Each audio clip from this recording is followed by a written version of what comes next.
Guadeloupe. Une ville où chaque rue, chaque place raconte un morceau de notre histoire.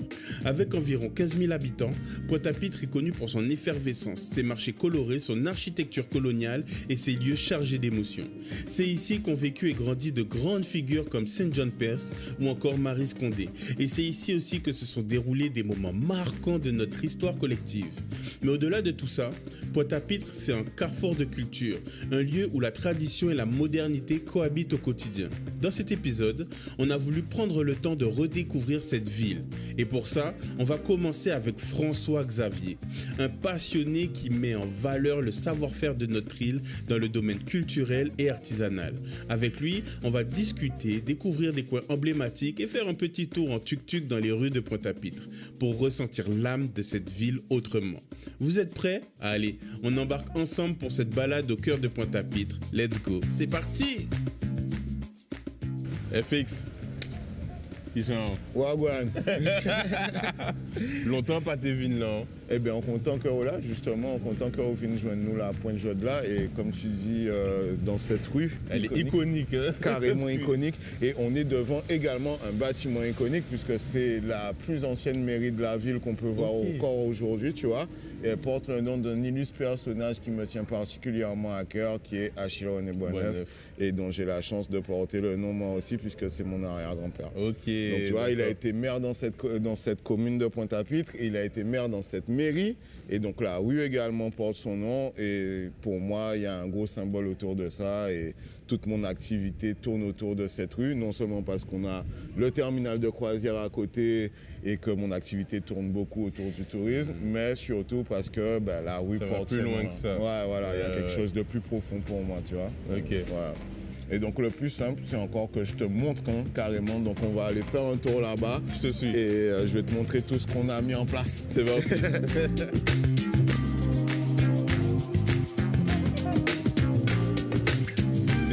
C'est là, donc tu vois, on embarque dans le tuk-tuk comme ça. Le plus simple encore, c'est que je te montre comment moi je perçois la ville, ma ville, tu vois. C'est parti. Et le meilleur moyen, ça reste encore le tuk-tuk parce qu'on peut se faufiler partout dans la ville et c'est juste pour ça que c'est génial comme moyen de transport.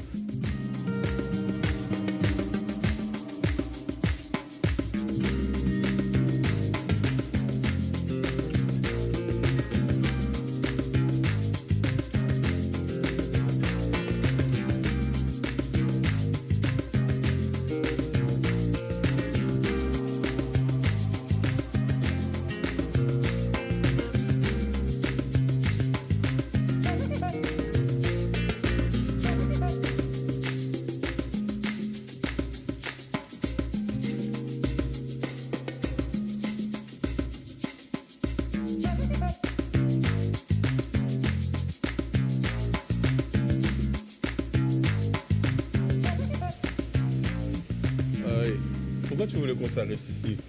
Déjà, encore un endroit iconique de Pointe-à-Pitre, la place de la Victoire. Hein, tu vois, là-dessus, il n'y a rien à dire, tu vois. Mais surtout, là derrière, tu as la clinique Saint-Nicolas, qui est l'endroit où moi je suis né. Et donc, qui était une des cliniques de Pointe-à-Pitre Centre. Et donc, c'est pour moi cette façon d'affirmer que je suis vraiment pointois, quoi. Tu vois, je suis né là, l'ombrique m'a terré la pointe, tu vois, ici à la clinique Saint-Nicolas. Et surtout, la place, comme je te dis, endroit iconique de Pointe-à-Pitre. On ne peut pas parler de Pointe-à-Pitre, selon moi, sans parler de la place de la Victoire et de tout ce que ça représente dans l'histoire de Pointe-à-Pitre. D'ailleurs, dans les activités proposées, justement, pour mettre l'histoire de la Guadeloupe au centre de ce qu'on fait, on a forcément un passage ici qui parle de 1802, de 1794. Pourquoi la place porte le nom de la place de la Victoire? Est-ce que tu sais, toi? Non. Tu vois, il faut venir faire un tour. Ah, Kevin. Mais, en question qu'à poser, c'est pourquoi parler de ça tellement long? Que ce soit Pointe-à-Pitre ou la Guadeloupe ou l'histoire en général, tu vois, ça te vient d'où ça? Passion, comme je t'ai dit, est inculquée depuis tout petit par ma mamie, ma mamie qui était vraiment férue de ça. Et comme je te dis, j'ai cette filiation-là avec mon histoire familiale qui fait que je fais partie sans même le vouloir, de l'histoire de la Guadeloupe et de Pointe-à-Pitre forcément, puisque Achille René Boisneuf a été maire de Pointe-à-Pitre. Mais ça va plus loin que ça. Tu sais, moi, dans mes ancêtres, j'ai 4 maires de la Guadeloupe. Ok. Ça veut dire qu'avant Achille, son papa, mon arrière-arrière-grand-père était maire du Gosier. L'aîné esclave, hein, je tiens à préciser. Hein. Okay. Et il a réussi à devenir maire, tu vois. Le fils d'Achille René Boisneuf, mon grand-père, était également maire du Gosier aussi. Et le beau-père d'Achille René Boisneuf, donc le papa de mon arrière-grand-mère, était également maire de Pointe-à-Pitre, Charles Danaé, tu vois. Donc ça fait 4. Donc ouais, clairement, j'ai toujours baigné dans l'histoire de la Guadeloupe, j'en fais partie, comme je te dis. Et donc, mettre mes connaissances au service des miens, c'était ça aussi le truc, c'est-à-dire transmettre cette histoire qui malheureusement nous est pas appris à l'école, où il y a vraiment des grosses lacunes là-dessus, selon moi. L'exemple que je prends souvent, c'est celui de Louis XIV ou Charles de Gaulle ou Charlemagne qu'on connaît tous, le cheval blanc d'Henri IV pour faire la petite blague, bref, tu vois. Mais en gros, personne ne saura te dire qui est Achille René Boisneuf, qui est Gésippe Légitimus, qui est même Gertie Archimède, pour citer aussi des femmes, tu vois, qui est la reine Anacaona. Alors ça s'est pas passé chez nous, ça s'est passé à Haïti, à côté, mais c'est lié directement à notre histoire, tu vois, et plein de personnages comme ça auxquels on pourrait s'identifier, on devrait s'identifier, et qui malheureusement ne sont pas mis en valeur, il n'y a pas d'éclairage mis sur ces gens-là. Et donc je pense que ce sont des héros qui méritent d'être plus valorisés pour que notre jeunesse et nous-mêmes, on puisse s'identifier à ces gens-là en tant que peuple, tu vois, savoir qu'on a des figures marquantes qui ont fait de nous ce qu'on est aujourd'hui. Et je pense que c'est ça, toi aussi, qui t'a permis d'en arriver là aujourd'hui, c'est que on dit souvent qu'on n'a pas d'exemple, alors qu'on en a énormément. Plein. Mais on dit souvent qu'on n'a pas d'exemple, mais toi-même dans ta famille, en fait, il y avait des exemples de personnes qui ont participé, qui ont fait cette histoire un peu comme tout le monde, je pense. Sauf que je pense que toi, tu as eu le lien direct et c'est ça peut-être qui s'est éveillé en toi, qui a permis à tout ça de s'éveiller en toi. Probablement, parce que comme je te dis, ayant baigné depuis tout petit dedans, mais je pense que chaque personne à un moment donné de sa vie doit se construire. Même si moi j'ai eu cette base-là, il y a un moment donné où je me suis totalement écarté de ça, où j'ai fait plein d'autres choses.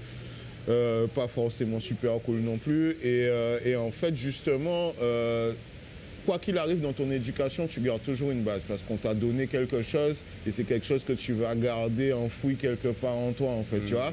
Et je pense qu'au moment où ça devra ressortir, ça va ressortir et de la meilleure des façons. Et en fait, j'espère en tout cas aujourd'hui que ça ressort de la meilleure des façons, tu vois. Pour moi, c'est ça, défendre pas seulement l'histoire des Noirs ou tu vois, l'histoire avec un grand H, parce que je pars du principe que pour savoir où on va, il faut savoir d'où on vient. Et toutes les histoires sont liées, tu vois. Nous, par exemple, en Guadeloupe, notre histoire, elle est directement liée à celle du Canada. Alors que les mecs, ils n'ont rien à voir avec nous, tu vois. Mais voilà, donc il y a plein d'éléments, en fait, comme ça, qu'on peut reconnecter pour reconstituer notre histoire et qu'on se l'approprie surtout, ça me paraît super important, tu vois. C'est super important. Ouais. T'es allé en quel côté, l'Oricis? Un côté, on connaît bien ça. Vous connaissez bien l'Oricis? C'est là en fait, au prochain. On a fini de poser là en bas là. Avec grand plaisir.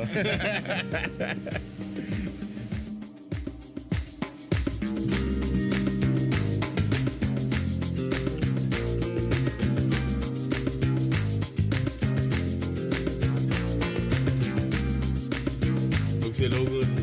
Exactement, quartier d'origine, hein, tu vois, born and raised comme on dit chez les Américains.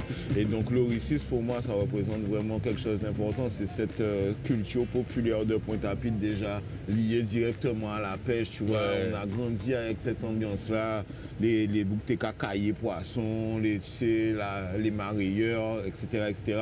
C'était aussi un petit moyen de se faire un petit billet, cahier, poisson, presque tout petit bout l'Oricis fait 100 jours, tu vois.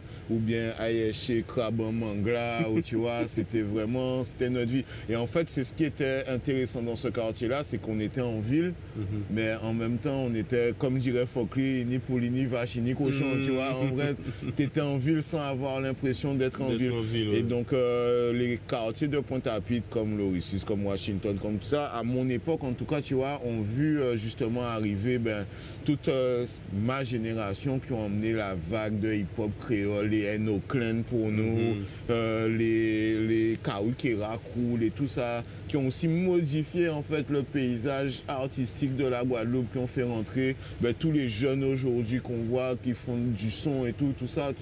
Et donc pour moi, Lauricis, ça marque tout ça, tu vois, cette période N.O. Clan qui était hyper prolifique en termes de son. Quand je vois quelqu'un qui bosse, ton collègue, Ridla, tu vois, voilà, donc tu vois, tous ces gens-là, ça, en fait, si tu demandes à Ridla ce qu'il pense de Lauricis, je pense qu'il te dirait exactement la même chose que moi, tu vois. Et donc, ouais, moi, ça me tient à cœur de montrer justement, c'est parce que ça fait le personnage que je suis, en fait, cette éducation, entre guillemets, un peu bourgeoise que j'ai reçue d'un côté et cette éducation populaire qui m'a formaté dans le quartier où j'ai grandi, dans ma grand-mère qui m'a appris tous ces petits trucs de la culture populaire guadeloupéenne, comme je disais, les contes, les mythes et légendes, les rimets de rasier, tous ces trucs-là, ça, tu vois.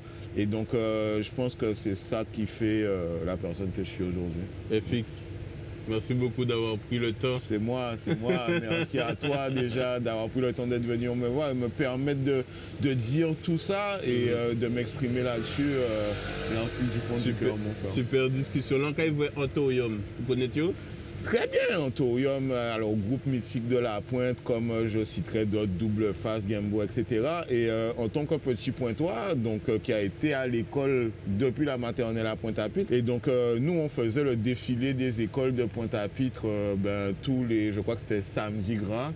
Et en fait, toutes les écoles de la ville défilaient avec les groupes de Pointe-à-Pitre, dont Anthorium, dont Double Face. C'est eux qui faisaient la musique et toutes les écoles défilaient avec eux. Donc oui, quelque part, on a tous défilé avec Anthorium, quoi, tu vois. Oui, quelque part. Merci beaucoup. Merci mon frère. On a passé un super moment. Grave. À bientôt. Et j'espère qu'on va se revoir encore pour faire d'autres choses. On va se revoir, c'est sûr. Carré, frérot. Yes.